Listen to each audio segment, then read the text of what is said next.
Беков Азамат Азарилович. Родился в 1937 году. Отец был для своего времени, да не только для своего времени, грамотный и продвинутый человек. Он окончил с отличием горскую, начальную школу, которую основал в Орджоникидзе знаменитый строитель суннитской мечети, который вы знаете, на левом берегу Терека. Мухтаров, да? Да. Муртаза Мухтаров. Да. И когда он окончил эту школу, его, значит, за казенный счет послали учиться в Ставропольскую, вторую Ставропольскую мужскую классическую гимназию, которую он окончил, значит, тоже с отличием. В 1917 году он поступил, значит, в Донской, ныне, значит, он называется Новочеркасский, тогда он назывался Донской политехнический институт. И, значит, 18-й год, когда, значит, появился Корнилов, совершил ледяной поход на Екатеринодар и вернулся. И он, значит, оттуда с большим трудом, значит, ушел от мобилизации в Белую армию и вернулся сюда. Впоследствии он занимал, значит, должности. Он был преподавателем и деканом, первым деканом горного факультета Северокавказского горно-металлургического института. Вот. Потом был управляющим Старогрознефти в Грозном, наркомом топливной промышленности и так далее. Что касается меня, то я окончил школу в Средней Азии. В 1956 году я поступил на первый курс. Тогда я был единственный из ингушей, который учился в горно-металлургическом институте, в том институте, который в свое время участие, в основании которого принимал участие мой отец. Я поступил туда, окончил и, значит, работал на разных должностях. В том числе я был заместителем директора Тернаузского горно-металлургического комбината. Это один из флагманов цветной металлургии. Вот, значит, вольфрам и молибден, который шел на военные, оборонные цели и вообще по другим, значит, ответственным отраслям, значит, добывался там. Потом я был приглашен на работу в Орджоникидзе и, значит, работая в Орджоникидзе главным инженером проекта института Кавказ-Гиперцветмет, я, значит, тогда связался и познакомился с заместителем председателя Госстроя, заместителем председателя Совмина Чечен-Ингушетии Дедигов Тамерлан. Вот было в свое время информация, что в горной части Ингушетии хотели проложить железную дорогу. Сейчас я дойду до этого. Значит, мы с ним познакомились, потом, значит, случайно он меня спросил: Азамат, говорит, мой отец, да, нет, он говорит, кем тебе доводится, значит, Азраил Мурзабеков? Я говорю, это мой отец. Он, ты что? Он, значит, сорвался, начал меня, значит, обнимать. Мой отец, говорит, и вот первый, кого он вспоминает, значит, и когда вспоминает, значит, молодость, это твоего отца. Они, говорит, вместе окончили Донской политехнический институт в один и тот же год, в 27 году. Ну и так далее, между нами началось движение. Потом через некоторое время он мне звонит, говорит, Азамат, ты мог бы подъехать на работу? Я тогда работал главным инженером объединения Севастин водоканал в Орджоникидзе. Хорошо, я подъезжаю. Я говорю, а для чего? Он мне попутно сказал, захвати с собой, значит, трудовую книжку. Ну ладно, я приезжаю, смотрю, значит, в Совмине, что-то в приемной у него, значит, большое количество народу, судя по внешности и по разговорам, там, значит, не русские. Я, значит, послал секретарю, я говорю, передайте, пожалуйста, я говорю, значит, Тамерлану Мурадовичу, что я Мурзабеков. Он просил меня приехать, я говорю, когда он освободится, я приду. Она зашла и тут же выходит вместе с ним, он меня потащил. Я говорю, да ты закончи, потом я зайду к тебе. Он говорит, да нет, мы тебя и ждем, да. И он меня, значит, затащил. Вот, знакомься, это генеральный директор объединения Билтуннельстрой Чаладзе. Очень хорошо. И тогда, значит, кабинет заполнен. Вот. Он говорит, я тебя просил трудовую книжку. Да, я подаю трудовую книжку, Чаладзе, значит, листает ее. Он, говорит, значит, обращается. Он говорит, нас товарищ Мурзабеков устраивает по всем статьям. Я говорю, о чем разговор? Я говорю, Тамерлан. Он говорит, идет разговор о назначении, значит, руководителя Транскавказского, значит, железнодорожного пути через, значит, главный Кавказский хребет с нашей северной стороны. Вот мы тебя, говорит, рекомендовали, а это наш руководитель. Вот мы, значит, да подожди, я говорю, нет, он мне сразу проговорил. Это, говорит, очень престижное и нужное, говорит, национальное значение имеет, да, ты не имеешь права отказаться, он мне сразу. Он говорит, ты просто, если даже хочешь, не хочешь, я говорю, да может я не справлюсь, ну, тот говорит, я, судя по книжке, у меня, значит, и серебряный медаль ВДНХ, дипломы, значит, 2 диплома ВДНХ, там, награды и так далее. Тот говорит, да вы нам подходите и так далее. Мы, говорит, тут не найдем, да, равного вам специалиста, не здесь, даже не в Грузии. Он мне сразу. Ну, хорошо. Вот так мне пришлось согласиться. Он меня, значит, уже пригласил на... Вы могли в следующий четверг подъехать в Тбилиси? Там, значит, состоялось заседание технического совета Билтуннельстроя. Мою кандидатуру рассмотрели и меня рекомендовали на эту должность. И я уже, значит, подал заявление там, где я, значит, работаю, значит, в Владикавказе, в Орджоникидзе тогда. Вот. И осталось, да, мне там дали месяц, значит, меня сразу не отпустили, сдать дела там и так далее. Я пока этот месяц отрабатывал, и вдруг, значит, ночью мне звонит заместитель директора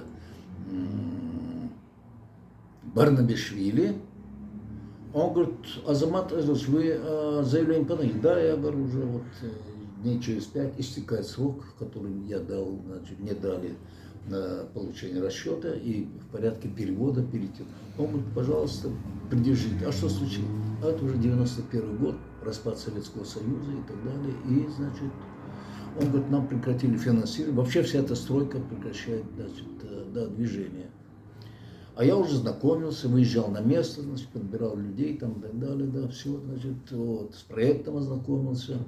Да, значит, руководитель треста Орджоникидзе-Трансстрой Баркелхой уже, значит, начал пробивать железную дорогу в этом направлении. Все, значит, уже движется так.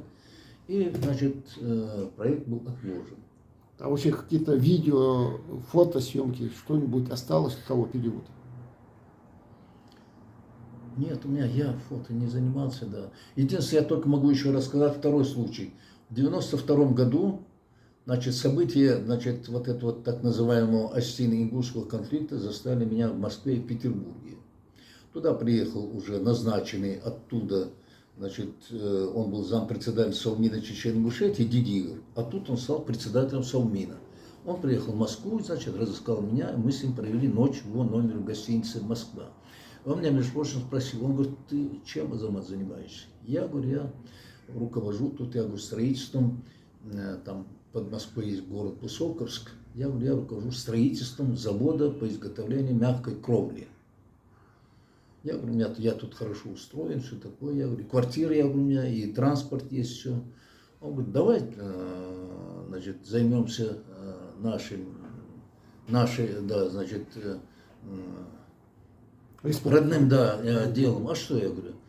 Я, говорит, работал на дядю, и ты тоже, да, давай сейчас поработаем. Сейчас, говорит, создали Ингушскую республику, ты обязан просто вернуться. А в каком качестве? Он говорит, я бы тебя, значит, рекомендовал, если не чуть-чуть, говорит, если бы не запомнили, своим заместителем, значит, зампредседателем. Ну, говорит, сейчас я тебе предлагаю, это дело времени, значит, начальником УКСа, Управления капитального строительства республики. Ну, хорошо, значит, мы с ним договорились. В это время я в Москве заканчивал другой Дидигов, Юсуп. Он меня попросил где-нибудь разыскать. Он слышал плохие известия, тут, значит, с Владикавказа, с пригородного района. Ты мог, говорит, да, разыскать, значит, а я был активным, значит, участником всех этих наших ингушских событий во Владикавказе, в других местах. Выезжал даже, я выступал на митингах, в библиотеках, да, значит, ведущие их ученые, историки, значит, я не то, что был сильнее, а я просто оперировал фактами, да, вот. И я их побеждал в диспутах. Да, ну, значит, в публичной библиотеке имени Крупской я, значит, дважды провели диспут, я там, значит, вел вверх, и зал мне аплодировал, а они, значит, остались Бзаров, Блиев и так далее, они, значит, были, ну, потерпели, значит, да, фиаско. Значит, на митингах я выступал, 50-тысячная толпа, аж вот так прямо напирала, да, вот. А я, значит, выберу момент, да, я, значит, когда эта, значит, волна склинит, я продолжаю. Я тогда активное участие принимал в этих делах. И там же, значит, я познакомился тогда с Аушем. Он, значит, был депутат от какого-то дальневосточного округа, он приехал в Владикавказ и зашел, тогда, значит, был председателем Орджоникидзевского горисполкома Шаталов. Он впоследствии стал председателем Совмина Осетии. И вот после очередного собрания, значит, мы выходим, там 4-й этаж, рядом с чугунным мостом в Владикавказе, 5-этажное здание. Мы, значит, там после совещания выхожу, и в это время Шаталов тоже к лифту идет. Ну, подошел, значит, поздоровался со мной, ну, я стою. Он потом меня спрашивает, вы знакомы, показывает куда-то в сторону. Я посмотрел, я говорю, нет.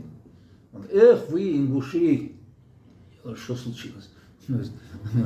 Вас приходится мне сводить. А я глянул, а человек, который мне указал, значит, стоит с этой с геройской звездой. Я догадался, я говорю, я подошел, я говорю, Михаил Михайлович, я вот догадался, все. Это Аушева, я подошел, я говорю, Руслан, ты надолго? Нет? Нет, я ненадолго вот приехал. Я говорю, если останешься, я говорю, а тут, я говорю, есть несколько наших человек, руководящих работников, там, значит, я говорю, мы с удовольствием с тобой побудем, и где остановиться, я говорю, мы тебе устроим встречу, да, у нас там, значит, были и в вузах работали, в сельхозинституте, в цветмете, в мединституте наши были, значит, и преподаватели, и, значит, активисты. Ну, а я был один из самых таких продвинутых активистов. Я, собственно говоря, вот эти 3 вуза находились у меня, значит, были не подопечные. Но он, значит, поблагодарил, все, да, значит, я сейчас, говорит, не могу, с удовольствием остался, познакомился, да, и он уехал. И, в общем, в это время, да, я выехал, значит, в Москву, там, по служебным делам, и события 92-го года меня застали там, в Москве. Азамат Азраилович, а вот часто в горы выезжали в тот период, когда Значит, дальше я тебе скажу. Дальше, значит, приехал Тамерлан, пригласил меня, он говорит, давай, надо вернуться и так далее. Я еще успел там издать, поучаствовать в издании книги, как это было, которую написала Марьям Яндиева, старший научный сотрудник Института мировой литературы имени Горького в Москве. Вот. У нее был материал, она, значит, не могла его издать, а я, значит, нашел и издателя, и, значит, пустил его в ход. Да, значит, и я вернулся потом, значит, вот сюда, в Назрань. И первое, значит, я пришел, значит, тогда он находился на набережной, где сейчас озеро, значит, там Совмин находился. Я прихожу, я говорю, доложите, я говорю, Дидигову, что я приехал. Ну ладно, вот, когда он может принять, а у него совещание шло.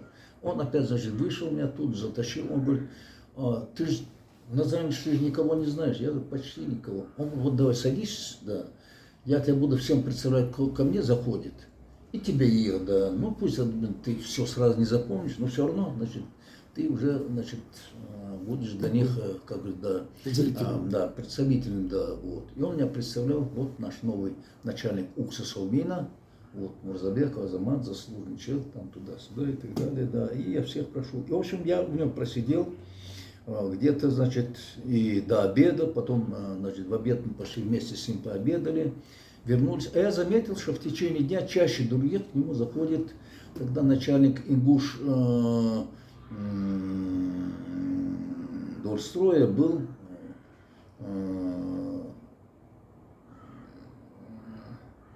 Султан. Нальгиев. Нет, не Индиев. Нальгиев. А? Не Нальгиев? Нальгиев. Он заходит. Он, значит, несколько раз заходил, он докладывает, значит, этому Тамерлану, звонил в Казань, звонил в Йорк-Орлу, звонил еще куда-то и так далее, и тому подобное.